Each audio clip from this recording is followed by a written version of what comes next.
പരിശുദ്ധാത്മാവേ എന്നിൽ നിറയണമേ, സ്നേഹാഗ്നിജ്വാലയായി പടരണമേ. നമ്മൾ പൂർണ്ണമായും പരിശുദ്ധാത്മാവിന്റെ, മർക്കോസിന്റെ സുവിശേഷം 1-ാം അധ്യായത്തിന്റെ 8-ാം വാക്യത്തിൽ യോഹന്നാൻ പറയാണ്, അവൻ നിങ്ങളെ പരിശുദ്ധാത്മാവിൽ സ്നാനം കഴിപ്പിക്കും, നിങ്ങളെ മുക്കിയെടുക്കും. എന്ന് വെച്ച് കഴിഞ്ഞാൽ നമ്മൾ അടിമുടി പരിശുദ്ധാത്മാവിലാകുന്ന ഒരു സ്റ്റേജാണ്. It is not just holy spirit is empowering you. Old ടെസ്റ്റ്മെന്റിലൊക്കെ പലപ്പോഴും പരിശുദ്ധാത്മാവ് അവന്റെ മേൽ വന്ന് ഒരുപക്ഷെ അവനെ ശക്തീകരിച്ചു എന്നൊക്കെ നമ്മൾ കാണുമ്പോൾ ഇതല്ല. അടിമുടി പരിശുദ്ധാത്മാവിന്റെ അവസ്ഥയിൽ യോഹന്നാന്റെ സുവിശേഷം 7-ാം അധ്യായത്തിന് 38-ാം വാക്യത്തിൽ കർത്താവ് ഉത്സവത്തിന്റെ ഒടുക്കത്തെ ദിനത്തിൽ നിന്നുകൊണ്ട് പറയാണ്, ദാഹിക്കുന്ന ഏവരും എൻ്റെ അടുക്കൽ വരട്ടെ, എന്നിൽ വിശ്വസിക്കുന്നതിന്റെ ഉള്ളിൽ നിന്ന് പരിശുദ്ധാത്മാവിന്റെ നദികൾ പുറത്തോട്ട് ഒഴുകും. ഔട്ട് പോറിംഗ് ആണ്. ആത്മാവിനെ സ്വീകരിക്കുന്ന അനുഭവം ഒന്ന്, ആത്മാവിനെ പ്രകാശിപ്പിക്കുന്ന അനുഭവമാണ് അതിൻ്റെ അടുത്ത സ്റ്റേജ്. പക്ഷെ സ്വീകരിച്ചെങ്കിലേ പറ്റുള്ളൂ. സ്വീകരിക്കുമ്പോൾ അത് സ്വീകരിച്ച് അത് ഇരുത്താൻ വേണ്ടി മാത്രമല്ല. ഇപ്പൊ take the case of a car battery. കാറിനകത്ത് നമുക്കൊരു ബാറ്ററി ഉണ്ട്. ആ ബാറ്ററിയിൽ പവറുണ്ട്. എന്തിനാണ് ബാറ്ററി? എന്തിനാണ് നമ്മൾ കാറിനകത്ത് ബാറ്ററി വെച്ചിരിക്കുന്നത്? എഞ്ചിനെല്ലാം ഫിക്സ് ചെയ്തപ്പോൾ കുറച്ച് സ്ഥലം അധികം വന്നാൽ പിന്നെ അവിടെ എന്തെങ്കിലും വെക്കണമല്ലോ എന്ന് വെച്ചുകൊണ്ട് ഒരു ബാറ്ററി എടുത്ത് വെച്ചാണോ? അങ്ങനെയാണ് ബാറ്ററി വെച്ചത്. യേശു ക്രിസ്തുവിനെ സ്വീകരിച്ച് കഴിഞ്ഞപ്പോൾ ഇച്ചിരി നമ്മുടെ ഹൃദയത്തിലൊക്കെ ഇച്ചിരി സ്പേസ് ബാക്കി ഉണ്ടായിരുന്നു, പിന്നെ അവിടെ പരിശുദ്ധാത്മാവിനെ വെച്ചേക്കാം എന്ന് വെച്ച് പാസീവായിട്ട് വെച്ചതല്ല ഹോളി സ്പിരിറ്റിനെ. കാർ ബാറ്ററി എന്ന് പറയുന്നത് സ്പേസ് ഫിൽ ചെയ്യാൻ വേണ്ടി വെച്ചതല്ല. അത് ചെയ്തത് ഒരു ഫങ്ഷൻ ഉണ്ട്. ആ ഫങ്ഷൻ എന്ന് പറയുന്നത് എന്താണ്? ഇഗ്നിഷൻ കൊടുക്കാനാണ് ബാറ്ററി. എന്തിനാണ് ഇഗ്നിഷൻ കൊടുക്കുന്നത്? ഇഗ്നിഷൻ കൊടുത്താലാണ് മോട്ടോർ വർക്ക് ചെയ്യുന്നത്, എൻജിൻ വർക്ക് ചെയ്യുന്നത്, ഹോൺ ബ്ലോ ചെയ്യാൻ, ലൈറ്റ് ഫ്ലാഷ് ചെയ്യാനായിട്ട്. അപ്പോൾ ബാറ്ററിക്ക് ഒരു ഫങ്ഷൻ ഉണ്ട്. ബാറ്ററി പവറാണ്, പക്ഷേ ബാറ്ററിക്ക് അതൊരു ഫങ്ഷൻ ഉണ്ട്, അത് പ്രകാശനമുണ്ട്. ബാറ്ററി ഉണ്ടെന്ന് തന്നെ നമ്മൾ അറിയുന്നത് എങ്ങനെയാണ്? നമ്മൾ ബട്ടൺ പുഷ് ചെയ്യുമ്പോഴത്തേക്ക് നമ്മൾ ശബ്ദം കേൾക്കുന്നു, അല്ലെങ്കിൽ ലൈറ്റ് ഫ്ലാഷ് ചെയ്യുമ്പോഴത്തേക്ക് നമ്മൾ വെളിച്ചം കാണുന്നു. അപ്പോൾ നമുക്ക് മനസ്സിലാകും ബാറ്ററി കുഴപ്പമില്ല, ബാറ്ററി ഉണ്ട്. ഇതേപോലെ തന്നെ പരിശുദ്ധാത്മാവിൻ്റെ റിസീവിംഗ് ഉണ്ട്, പരിശുദ്ധാത്മാവിൻ്റെ മാനിഫെസ്റ്റേഷൻസ് നമ്മൾ പ്രകാശിപ്പിക്കുന്നുണ്ട്. ഈ കാര്യങ്ങൾ പഠിക്കാനായിട്ട് നമ്മുടെ പാസേജ് സ്റ്റഡിയിലേക്ക് വീണ്ടും മടങ്ങി വരാം. നമ്മൾ 1 Corinthians chapter 12-ലാണല്ലോ നമ്മൾ പഠിച്ചുകൊണ്ടിരിക്കുന്നത്. വാക്യം 1 പറഞ്ഞു, ആത്മീക വരങ്ങളെക്കുറിച്ച് നിങ്ങൾ ആത്മവരങ്ങളെ പറ്റി അല്ലെങ്കിൽ ആത്മാവിൻ്റെ പ്രകാശനങ്ങളെ പറ്റി നിങ്ങൾ അജ്ഞരാകരുത്. ഞാൻ പറഞ്ഞല്ലോ 3 അധ്യായങ്ങൾ ഇവിടെ നമ്മൾ കാണുന്നുണ്ട്, 12, 13, 14 അധ്യായങ്ങൾ. ഇവിടെ ആദ്യത്തെ അധ്യായത്തിൽ പരിശുദ്ധാത്മാവിൻ്റെ ഉദ്ദേശ്യത്തെക്കുറിച്ചും ഉപയോഗത്തെക്കുറിച്ചുമാണ് പറയുന്നത്, വരങ്ങളെക്കുറിച്ച്. 14-ാം അധ്യായത്തിൽ വരുമ്പോഴത്തേക്ക് അതിൻ്റെ മിസ്യൂസിനെ കുറിച്ചും പറയുന്നുണ്ട്. അതുകൊണ്ട് കറക്ഷൻസ് ഉണ്ട്. So the purpose, use, misuse and correction of the gifts of the Holy Spirit. ഇതാണ് വാസ്തവത്തിൽ ഈ 3 അധ്യായങ്ങളായിട്ട് നമ്മൾ കാണുന്നത്. പേർപ്പസ് ഉണ്ട്, യൂസ് ഉണ്ട്, ഉദ്ദേശ്യമുണ്ട്, ഉപയോഗമുണ്ട്, ദുരുപയോഗമുണ്ട്, ക്രമീകരണങ്ങളുണ്ട്. 12-ാം അധ്യായത്തിൽ ആത്മാവ് എങ്ങനെ കൃപാവരങ്ങൾ സഭയിൽ പകുത്തു കൊടുക്കുന്നു എന്നുള്ളതിനെക്കുറിച്ചുള്ള വിവരണമാണ്.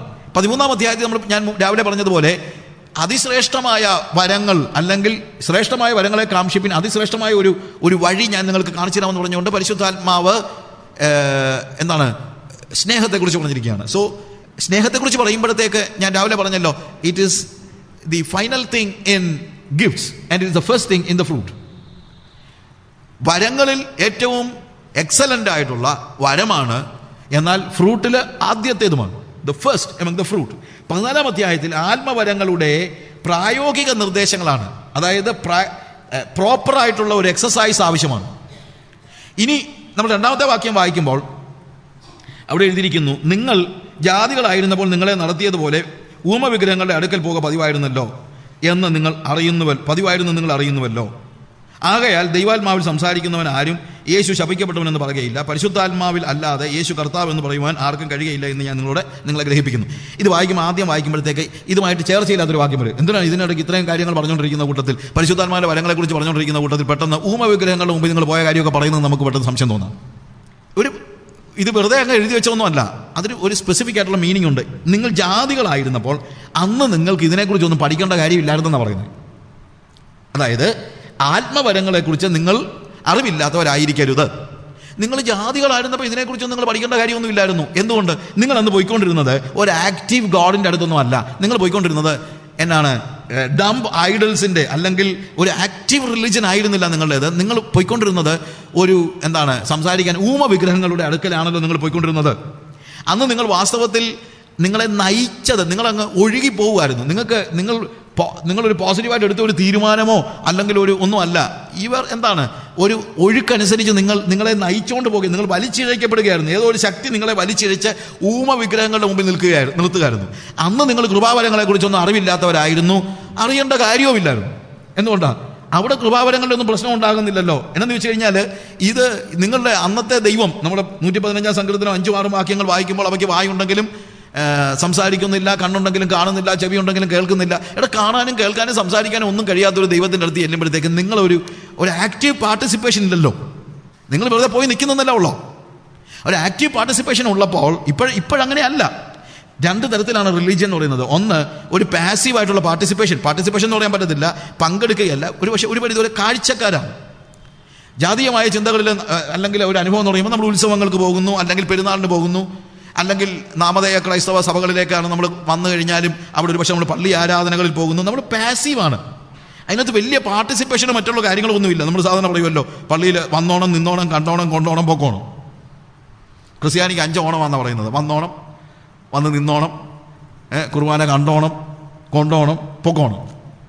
അപ്പോൾ ഇതിനകത്ത് നമുക്കൊരു ആക്റ്റീവ് പാർട്ടിസിപ്പേഷൻ ഇല്ലാതിരുന്ന ഒരു സമയമുണ്ട്, അല്ലേ? നമ്മളൊക്കെ ഒന്ന് ആലോചിച്ച് നോക്കൂ. അന്ന് എന്താണ് നമുക്ക് ഇത്ര വലിയ നമ്മൾ പാസീവായിട്ട് നമ്മൾ പോയി, പള്ളിയിൽ പോയി, അല്ലെങ്കിൽ അമ്പലത്തിൽ പോയി, നമ്മളിതൊക്കെ കണ്ടു.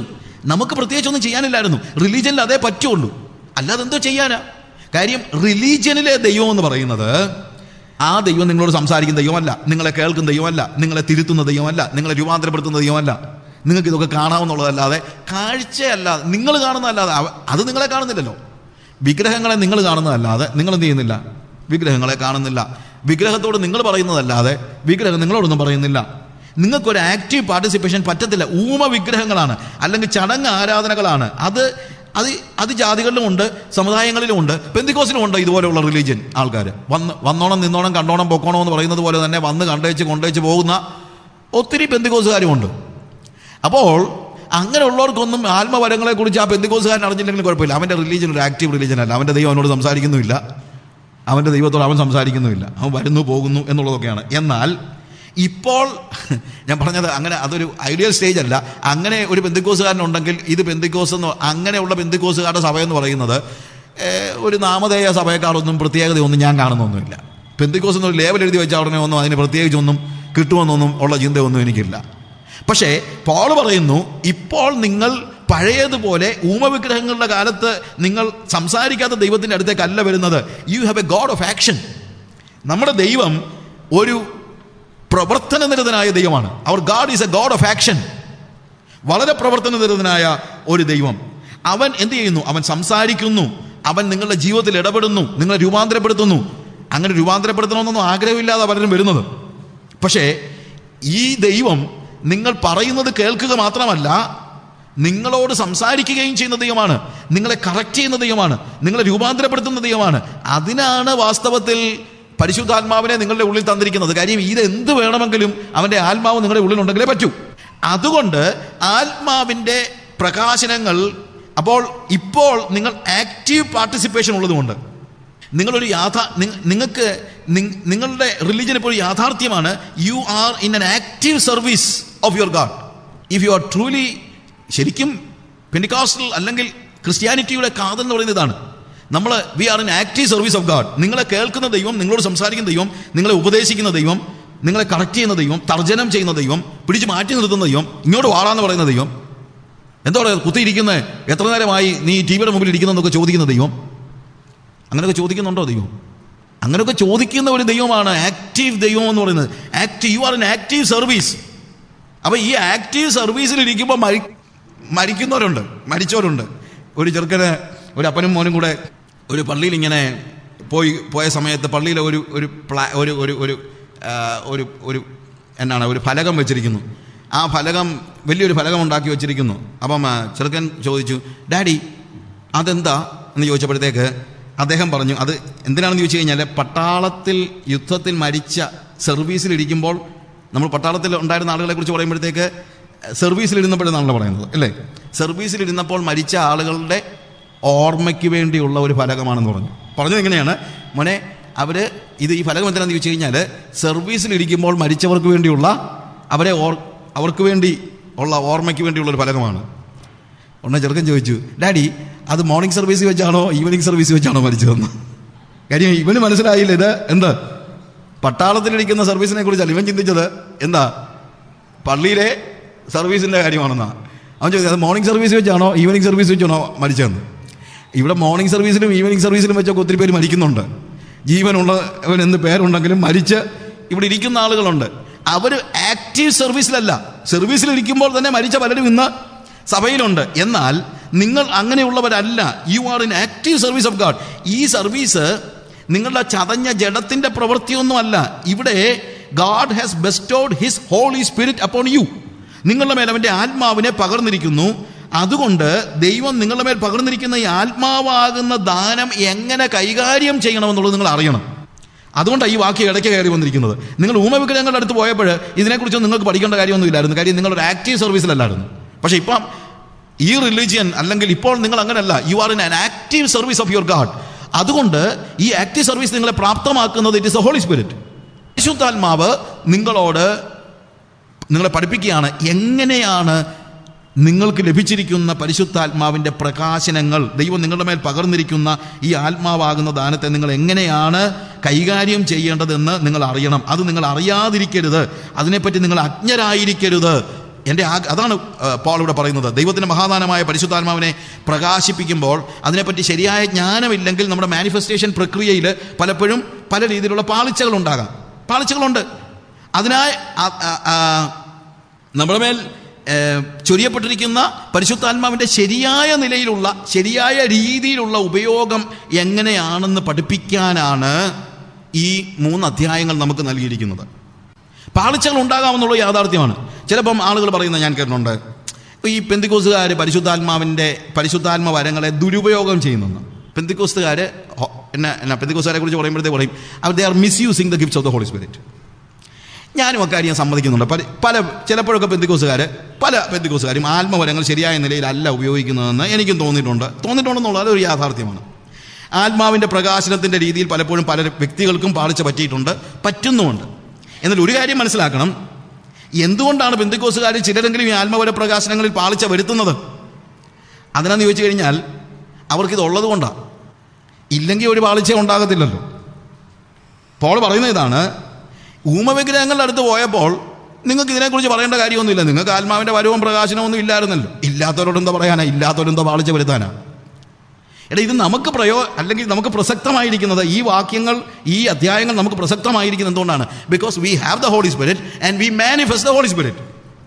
പരിശുദ്ധാത്മാവ് നമുക്കുള്ളത് കൊണ്ടും ആത്മാവിനെ നമ്മൾ പ്രകാശിപ്പിക്കുന്നത് കൊണ്ടും ചിലപ്പോൾ അതിനകത്ത് മിസ്യൂസ് ചെയ്യപ്പെടാനുള്ള സാധ്യതകൾ ഉള്ളത് കൊണ്ടും അതുകൊണ്ടാണ് ഇത് പ്രാധാന്യം അർഹിക്കുന്നത്. അപ്പോൾ ഇത് ഇല്ലാത്ത ഒരാൾ അല്ലെങ്കിൽ ഇതിനകത്ത് വിശ്വസിക്കാത്ത ഒരാൾ ഇത് പെന്തിക്കോസ്തുകാർ ഇതൊക്കെ മിസ്യൂസ് ചെയ്യുന്നു, അതുകൊണ്ട് ഇതില്ല എന്ന് പറയുന്നതിനകത്ത് അർത്ഥമൊന്നുമില്ല. ഇപ്പോൾ ഒരാൾ പറയാണ്, അങ്ങേ വീട്ടിലെ ജോണിയുടെ മോൻ സൈക്കിളെ കയറി വീണു, അഹങ്കാരി. എൻ്റെ മക്കൾ ഇതുവരെ ആയിട്ട് സൈക്കിളെ കയറി വീണിട്ടില്ല. എൻ്റെ മക്കൾ ഇതുവരെ സൈക്കിളിൽ നിന്ന് വീണിട്ടില്ല. അങ്ങേ വീട്ടിലെ ജോണിയുടെ മോൻ സൈക്കിളിൽ നിന്ന് വീണു, അഹങ്കാരി. എൻ്റെ മക്കൾ ആരും ഇതുവരെ സൈക്കിളിൽ നിന്ന് വീണിട്ടില്ല. നിങ്ങളുടെ മക്കൾ ആരെങ്കിലും സൈക്കിളെ കയറിയിട്ടുണ്ടോ? അതില്ല. ഞങ്ങളുടെ വീട്ടിൽ സൈക്കിളില്ല എന്ന് തന്നെയല്ല, ഞങ്ങൾ സൈക്കിളിൽ വിശ്വസിക്കുന്നുമില്ല. പിന്നെ നിങ്ങളുടെ പിള്ളേർ സൈക്കിളിൽ നിന്ന് വീഴത്തില്ല. അപ്പോൾ സൈക്കിൾ ഉണ്ടെങ്കിൽ കയറും, ചിലപ്പം വീഴും. അല്ലെങ്കിൽ അതില്ലെങ്കിൽ നിങ്ങൾ ഇതൊന്നും സംഭവിക്കത്തില്ല. ഞങ്ങൾ സൈക്കിളിൽ വിശ്വസിക്കുന്നില്ലെന്ന് ചിലർ പറയുന്നത്. സൈക്കിൾ വിശ്വസിക്കും. ചിലർ പറയുന്നത് സൈക്കിൾ 1-ാം നൂറ്റാണ്ടിലുണ്ടായിരുന്നു, പക്ഷേ 1-ാം നൂറ്റാണ്ട് കഴിഞ്ഞതോടുകൂടി സൈക്കിളെല്ലാം അങ്ങ് പിൻവലിച്ചെന്നാണ് പറയുന്നത്, നിന്ന് പോയെന്നാണ് പറയുന്നത്. അതല്ലെങ്കിൽ ചിലർ പറയുന്നത് എന്നാ അറിയാമോ? നമുക്ക് സൈക്കിൾ തന്നെന്തിനാണെന്നറിയാമോ? നമ്മുടെ കാല് ശരിയായ നിലയിൽ വളരുന്നത് വരെ ഉണ്ടായിരുന്നുള്ളൂ സൈക്കിള്. കാല് പൂർണ്ണമായ നീളത്തിൽ വന്നു കഴിഞ്ഞപ്പോൾ സൈക്കിളുകൾ ദൈവം പിൻവലിച്ചു. ചില ആളുകൾ പറയുന്നതാണ്, വളർന്നു കഴിഞ്ഞാൽ പിന്നെ സൈക്കിൾ തിരികെ എടുത്തോളൂ. ആളുകളുടെ ടീച്ചിങ്ങിനകത്ത് അങ്ങനെയാണ്. വേദപുസ്തകം പൂർണ്ണമായ നിലയിൽ വളരുന്നത് വരെ ഉണ്ടായിരുന്നുള്ളൂ ഗിഫ്റ്റ്സൊക്കെ. വേദപുസ്തകം പൂർണ്ണമായ നിലയിൽ വളർന്നു കഴിഞ്ഞപ്പോൾ ദൈവം ഗിഫ്റ്റ്സ് എല്ലാം അങ്ങ് തിരിച്ചെടുത്തു എന്നുള്ളതാണ്. അതുകൊണ്ട് ഇപ്പം ആത്മാവിൻ്റെ വരങ്ങളൊന്നും നമുക്ക് ആവശ്യമുള്ളതല്ല എന്ന് പഠിപ്പിക്കുന്ന ആളുകൾ. എനിക്ക് അറിയാവുന്ന എൻ്റെ ഒരു ഫ്രണ്ട്, പ്രായമുള്ള ഒരാളാണ്, ജോയ്സ് ആണെന്ന് പറയും, കോട്ടയത്തുണ്ടായിരുന്നു.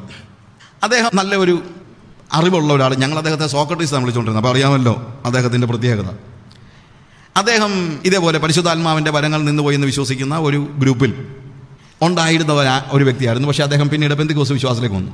പെന്തിക്കോസ്ത് വിശ്വാസത്തിൽ വന്നപ്പോഴത്തേക്ക് അദ്ദേഹത്തിൻ്റെ പഴയ ഒരു സുഹൃത്ത് വിളിച്ചിട്ട് ചോദിച്ചു, എടോ ജോയി, തന്നെപ്പോൾ ഇത്രയും വിവരമുള്ള ആളുകൾ ആരെങ്കിലും ഈ പെന്തിക്കോസിൽ പോകുമോ? തന്നെ എന്ത് തന്ന അവർ മയക്കിയത്? ഇത്രയും വേദവസം അറിയാവുന്ന, ഇത്രയും വിദ്യാഭ്യാസമുള്ള, ഇത്രയും വേദവസം അറിയാവുന്ന, ഇത്രയും ഉപദേശം അറിയാവുന്ന താൻ എന്തുകൊണ്ടാണ് പെന്തിക്കോസിൽ പോയത്? എന്നാൽ ജോയ് സാറ് ഇദ്ദേഹത്തോട് പറഞ്ഞു, സാറേ, ഞാൻ നിങ്ങളുടെ കൂടെ ഉണ്ടായിരുന്ന സമയത്ത് എനിക്ക് വിശന്നപ്പം നിങ്ങൾ എനിക്ക് ഉണക്കപ്പുട്ട് തന്നു. ഒരു ഉദാഹരണം പറയാണ്. ഉണക്കപ്പുട്ടെന്ന് പറഞ്ഞു കഴിഞ്ഞാൽ ഡ്രൈ ആയിട്ടുള്ള എന്ന് വെച്ച് കഴിഞ്ഞാൽ നനവൊന്നുമില്ല. പുട്ട് അറിയാമല്ലോ, നമുക്കറിയാമല്ലോ. പുട്ട് കുഴച്ച് തിന്നോളാൻ പറഞ്ഞു. ഞാൻ തിന്നപ്പോഴത്തേക്ക് തൊണ്ടക്കിരിക്കുക. ഞാൻ ചോദിച്ചു, ഇച്ചിരി കട്ടൻ കാപ്പി തരാമോ? എന്ന് പറഞ്ഞു, ഇല്ല, കട്ടൻ കാപ്പി 1-ാം നൂറ്റാണ്ടിലെ നിന്ന് പോയെന്ന്. പക്ഷെ ഞാൻ പെന്തിക്കോസിൽ പോയപ്പോഴത്തേക്ക് അവരെനിക്ക് പുട്ടും പഴവും എല്ലാം കൂടെ കട്ടൻ കാപ്പിയും എല്ലാം, ഇത് പ്ലിക്കെന്ന് പറഞ്ഞാൽ ഇറങ്ങിപ്പോയി സാറേ, നല്ല ഫ്രീഡമാണ്.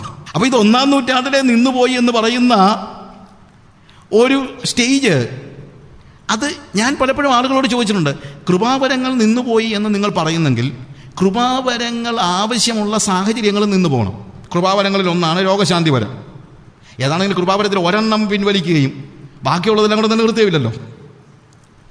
രോഗശാന്തി വരം നിന്നുപോയി നിങ്ങൾ പറയണമെങ്കിൽ രോഗമില്ലാതാകുമ്പോഴല്ല രോഗശാന്തി വരം നിന്നു പോകത്തുള്ളൂ. വേദപുസ്തകം വന്നപ്പോൾ കൃപാവരങ്ങൾ നിന്നു എന്ന് പറയുന്ന ആളുകൾ, പൂർണ്ണമായത് വന്നപ്പോൾ അംശമായത് നീങ്ങിപ്പോകും എന്ന് പറയുന്ന ആളുകളോട് ഞാൻ ചോദിക്കുന്നത്, കൃപാവരങ്ങൾ നൽകപ്പെട്ടത് എന്തിനു വേണ്ടിയാണ്? നിങ്ങൾ പറയുന്നത് പോലെ വേദപുസ്തകം ഇല്ലാഞ്ഞ സമയത്ത് നിങ്ങളെ ഗൈഡ് ചെയ്യാൻ വേണ്ടി മാത്രമായിരുന്നോ?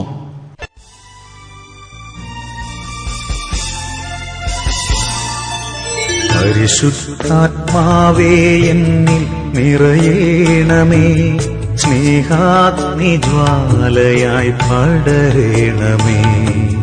പരിശുദ്ധാത്മാവേ എന്നിൽ നിറയേണമേ, സ്നേഹാഗ്നിജ്വാലയായി പടരേണമേ. ജീവജലത്തിൻ അരുവിയായൊഴുകണേ കർത്താവേ, നിന്ദാനമായി നൽകേണമേ. പരിശുദ്ധാത്മാവേ എന്നിൽ നിറയേണമേ, സ്നേഹാഗ്നിജ്വാലയായി പടരേണമേ.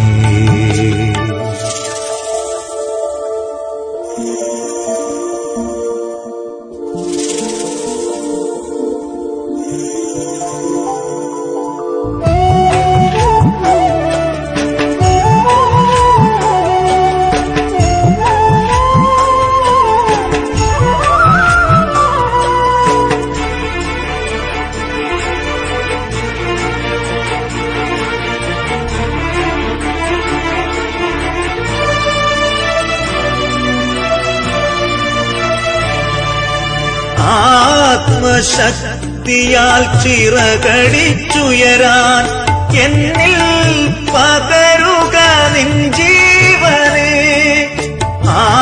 ആത്മശക്തിയാൽ ചിറകടിച്ചുയരാൻ എന്നിൽ പകരുക നിൻ ജീവനെ. ദേഹവും ദേഹിയും ആത്മാവും നിന്നിലാകട്ടെ, ശുദ്ധി ചെയ്യന്നേ. പരിശുദ്ധാത്മാവേ എന്നിൽ നിറയേണമേ, സ്നേഹാഗ്നിജ്വാലയായി പടരേണമേ. ജീവജലത്തിൻ അരുവിയായൊഴുകണേ കർത്താവേ, നിന്ദാനമായി നൽകേണമേ. പരിശുദ്ധാത്മാവേ എന്നിൽ നിറയേണമേ, സ്നേഹാഗ്നിജ്വാലയായി പടരേണമേ.